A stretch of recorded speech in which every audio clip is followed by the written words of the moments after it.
வணக்கம். இது ஐபிசி தமிழின் பிரதான செய்திகளோடு நான் கிருத்திகா கிருஷ்ணபாலன்.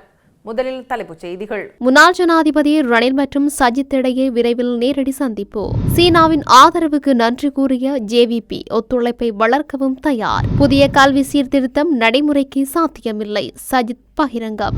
யாழ்ப்பாணத்திற்கு முதலிடம். 25 மாவட்டங்களுக்கு மத்தியில் நிதி பயன்பாட்டில் 100% சாதனை. தாய்லாந்து கம்போடியா எல்லை பதற்றம். விஷ்ணு சிலை இடிப்பால் எழுந்த சர்வதேச அதிர்ச்சி. திசவிகாரையை அகற்ற முற்பட்டால் கிளர்ந்தெழுவோம். சரத் வீரசேகர மிரட்டல். வாடகை வீட்டுக்கு சென்ற மஹிந்த ராஜபக்ச மொட்டு கட்சி உறுப்பினர்களிடம் 1000 கோடி ரூபாய் நட்டஈடு கோரியுள்ள என்பிபி பிரதி அமைச்சர். தொடர்பென விரிவான செய்திகள்.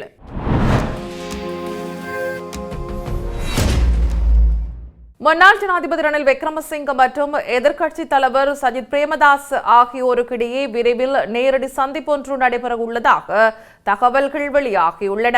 எதிர்வரும் காலங்களில் ஐக்கிய தேசிய கட்சி மற்றும் ஐக்கிய மக்கள் சக்தி ஆகிய கட்சிகள் ஒன்றிணைந்து பயணிப்பது தொடர்பில் இறுதி தீர்மானத்தை மேற்கொள்ளும் வகையில் இந்த சந்திப்பு இடம்பெறவுள்ளதாக தெரிவிக்கப்படுகின்றது. அதன்படி குறித்த இரு கட்சிகளினதும் மூத்த உறுப்பினர்களின் தலையீட்டில் இந்த நேரடி சந்திப்பிற்குரிய ஏற்பாடுகள் இடம்பெற்று வருவதாக தெரிவிக்கப்படுகின்றது.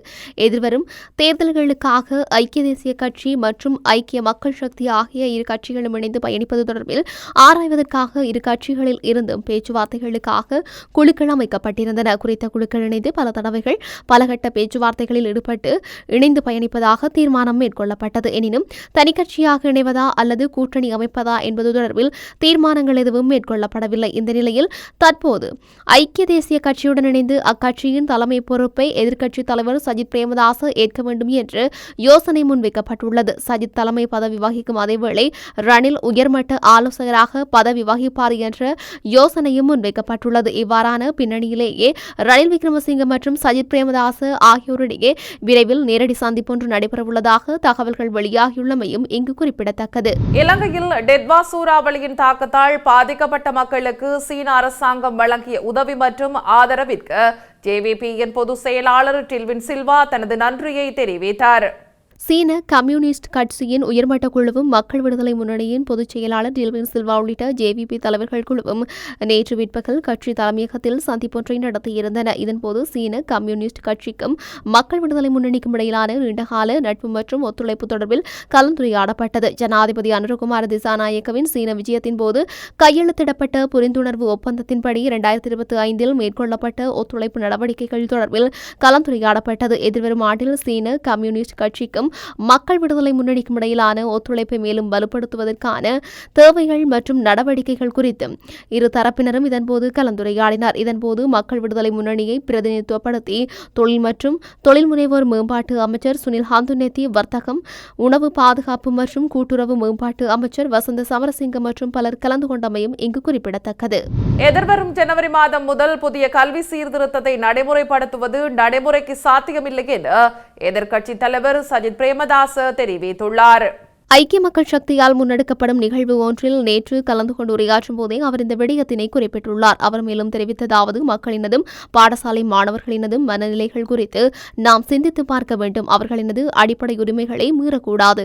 பாடசாலை கட்டமைப்பை வலுப்படுத்துவதற்கு அரசாங்கத்திடம் சரியான திட்டம் ஒன்று இல்லாமையால் பிள்ளைகளே பாதிக்கப்பட்டுள்ளனர். அரசாங்கம் விரும்புவது போல ஜனவரி முதல் புதிய சீர்திருத்தங்களை நடைமுறைப்படுத்துவது நடைமுறைக்கு சாத்தியமற்றது என்பதால் இதுகுறித்து சிந்தித்து பார்த்து நடவடிக்கை எடுக்குமாறு அரசாங்கத்திடம் கேட்டுக்கொள்கின்றேன்.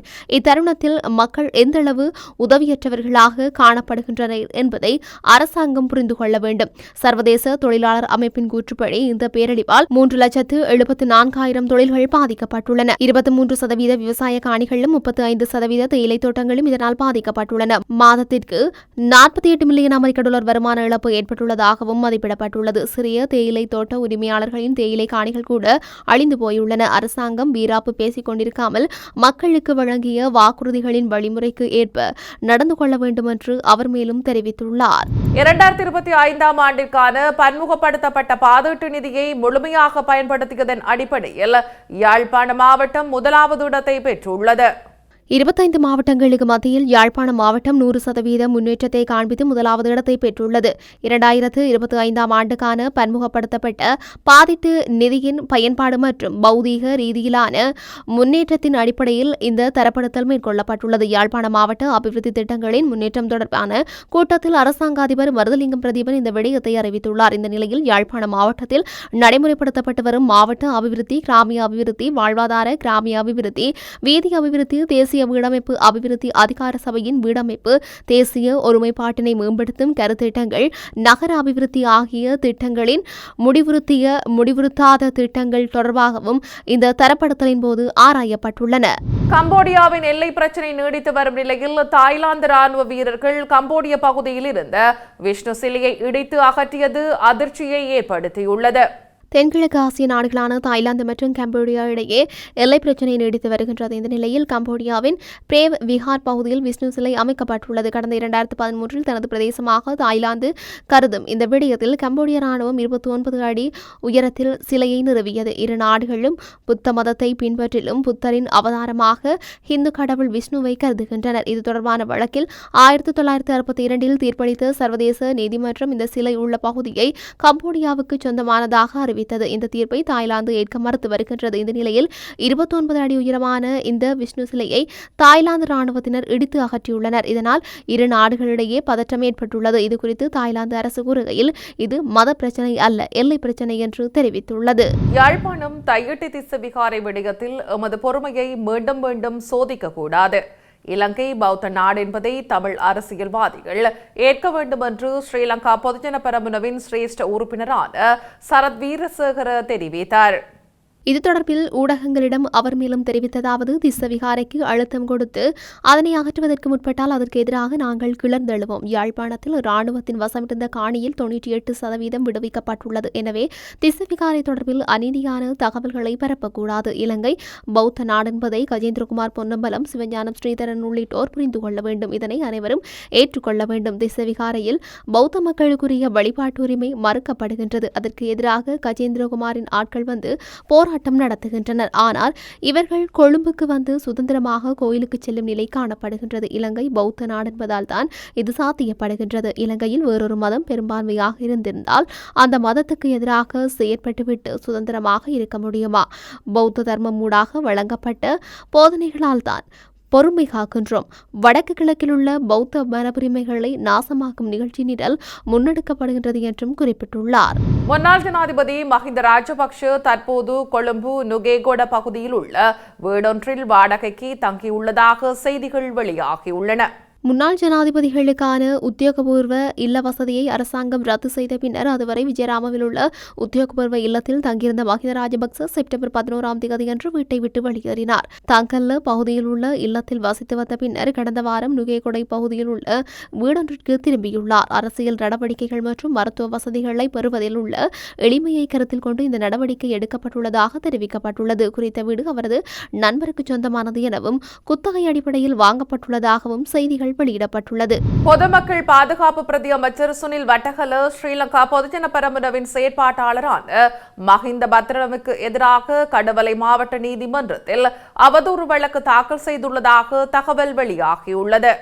தனது நட்பெயருக்கு களங்கம் விளைவித்ததாக கூறி இதற்காக 1000 கோடி ரூபாய் நட்டஈடு வழங்குமாறு பிரதி அமைச்சர் இந்த வழக்கின் மூலம் கோரியுள்ளார். கடந்த செப்டம்பர் மாதம் மஹிந்த பத்ரன தனது முகநூல் பக்கத்தில் வெளியிட்ட பதிவு ஒன்றே இந்த சட்ட நடவடிக்கைக்கு காரணமாகும் என்றும் குறிப்பிடப்பட்டுள்ளது. அந்த பதிவில் கொழும்பு ஸ்னெமன் லெஃப் சொகுசு குடியிருப்பு வளாகத்தில் பிரதி அமைச்சர் சுனில் வட்டகல ஒரு சொகுசு அடுக்குமாடி குடியிருப்பை வாங்கியுள்ளார். இந்த சொத்து வாங்குவதற்கான நிதி ஆதாரம் சந்தேகத்திற்குரியது என்றும் இது கையூட்டு மூலம் பெறப்பட்ட பணமாக இருக்கலாம் என்றும் அவர் கேள்வி எழுப்பியுள்ளார். இந்த நிலையில் குறித்த குற்றச்சாட்டுகள் முற்றிலும் பொய்யானவை மற்றும் அடிப்படை ஆதாரமற்றவை என்று சுனில் வட்டகல நீதிமன்றத்தில் தெரிவித்திருந்தார். தனது அரசியல் வாழ்க்கையையும் தனிப்பட்ட கௌரவத்தையும் சீர்குலைக்கும் நோக்கில் திட்டமிட்ட இந்த பொய் பிரச்சாரம் செய்யப்பட்டுள்ளதாக அவர் குறிப்பிட்டுள்ளார்.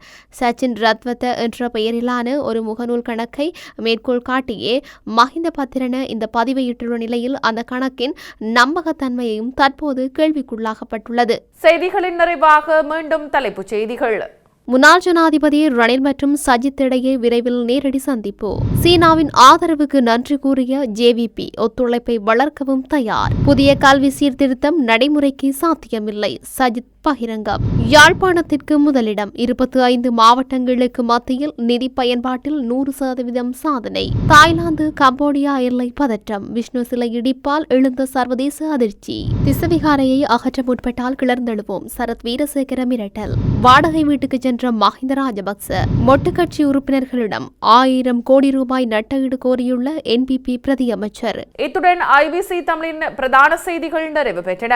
செய்திகளை உடனுக்குடன் அறிந்து கொள்ள ஐபிசி தமிழ் நியூஸ் என்ற யூடியூப் பக்கத்தினூடாக இணைந்திருங்கள்.